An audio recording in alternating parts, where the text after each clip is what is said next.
नमस्ते दोस्तों, स्वागत है आप सभी का हमारे इस नए वीडियो में। इस वीडियो में आप सुनेंगे शर्व पितृ अमावस्या की पौराणिक कथा और इसका महत्व। श्राद्ध पक्ष में शर्व पितृ अमावस्या का बहुत अधिक महत्व होता है। यह पितरों को विदा करने की अंतिम तिथि होती है। अगर कोई श्राद्ध तिथि में किसी कारण से श्राद्ध न कर पाया हो या फिर श्राद्ध की तिथि मालूम न हो तो शर्व पितृ श्राद्ध अमावस्या पर श्राद्ध किया जा सकता है। शर्व पितृ अमावस्या को पितृ विसर्जनी अमावस्या भी कहते हैं। पितृपक्ष में पूर्वज धरती पर अपने परिवार के बीच आते हैं और उन्हें आशीर्वाद देते हैं। शर्व पितृ अमावस्या पर पितरों को सम्मान पूर्वक श्राद्ध, पिंडदान और पूजा करते हुए विदाई दी जाती है। कहते हैं शर्व पितृ अमावस्या तिथि पर किया गया श्राद्ध परिवार के सभी पूर्वजों की आत्माओं को प्रसन्न करने के लिए पर्याप्त होता है। चलिए अब हम आगे जानते हैं इस तिथि के महत्व की पौराणिक कथा। देवताओं के पितृगण अग्निश्वाद जो सोमपत लोक में निवास करते हैं, उनकी मानसी कन्या अच्छोदा नाम की एक नदी के रूप में अवस्थित हुई।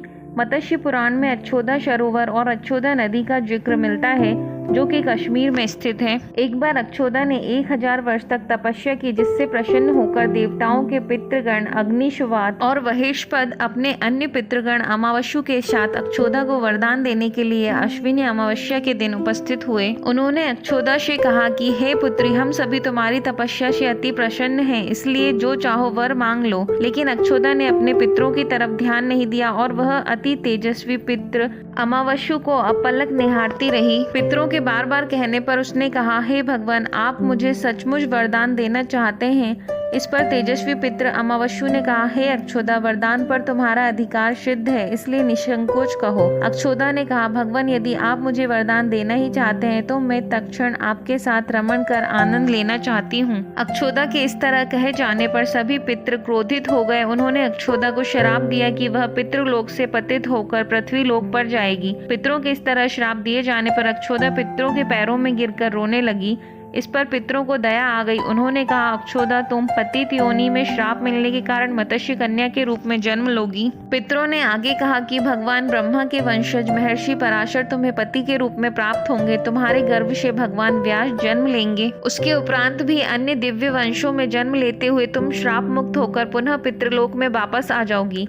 पितरों के इस तरह कहे जाने पर अच्छोदा शांत हुई। अमावस्यु के ब्रह्मचर्य और धैर्य की सभी पितरों ने सराहना की और वरदान दिया कि यह अमावस्या की तिथि अमावस्यु के नाम से जानी जाएगी। जो प्राणी किसी भी दिन श्राद्ध न कर पाए वह केवल अमावस्या के दिन श्राद्ध तर्पण करके सभी बीते 14 दिनों का पुण्य प्राप्त करते हुए अपने पितरों को तृप्त कर सकते हैं। तभी से प्रत्येक माह की अमावस्या तिथि को सर्वाधिक महत्व दिया जाने लगा और यह तिथि शर्व पितृ श्राद्ध के रूप में भी मनाई जाने लगी। उसी पाप के प्रायश्चित हेतु कालांतर में यही अच्छोदा महर्षि पराशर की पत्नी और वेदव्यास की माता सत्यवती बनी थी। उसके बाद समुद्र के अंशभूत शांतनु की पत्नी हुई और 2 पुत्र चित्रांगत और विचित्र वीर्य को जन्म दिया। इन्हीं के नाम से कलयुग में अष्टका श्राद्ध मनाया जाता है।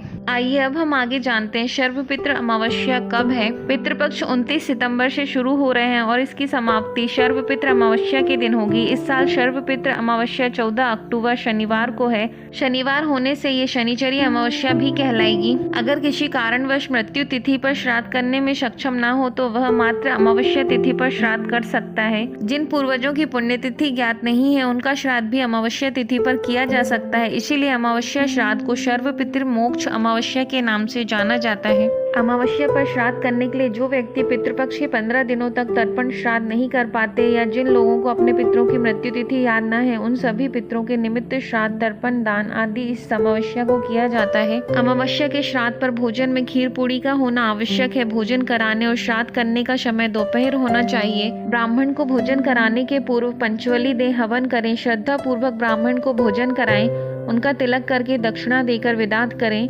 उसके बाद में घर के सभी सदस्य एक साथ भोजन करें और पितरों की आत्मा की शांति के लिए प्रार्थना करें। शास्त्रों के अनुसार पीपल के पेड़ में सभी देवी देवताओं और पितरों का वास होता है। इसी कारण से पीपल के पेड़ की पूजा का विधान होता है। शर्व पितृ अमावस्या के दिन पीपल के पेड़ की पूजा और दीपक जलाने का विशेष महत्व होता है। मान्यता है कि अमावस्या तिथि पर पीपल की पूजा करने पर पितृदेव प्रसन्न होते हैं। इस तिथि पर पितरों को प्रसन्न करने के लिए तांबे के लोटे में जल, काला तिल और दूध मिलाकर पीपल के पेड़ पर अर्पित किया जाता है। शर्वपितृ अमावस्या के दिन किया जाने वाला शर्वपितृ अमावस्या के दिन पीपल की सेवा और पूजा करने से हमारे पितृ प्रसन्न होते हैं। इस दिन स्टील के लोटे में दूध, पानी, काले तिल, शहद और जौ को मिला लें। इसके साथ कोई भी सफेद मिठाई, एक नारियल, कुछ सिक्के और एक जनेऊ लेकर पीपल वृक्ष के नीचे जाकर सर्वप्रथम लोटे की सम्मत सामग्री पीपल की जड़ को अर्पित करें। इस दौरान ओम सर्व पितृ देवताभ्यो नमः मंत्र का जाप भी लगातार करते रहें। यदि वीडियो में दी गई जानकारी अच्छी लगी हो तो चैनल को लाइक, शेयर और सब्सक्राइब करें। धन्यवाद।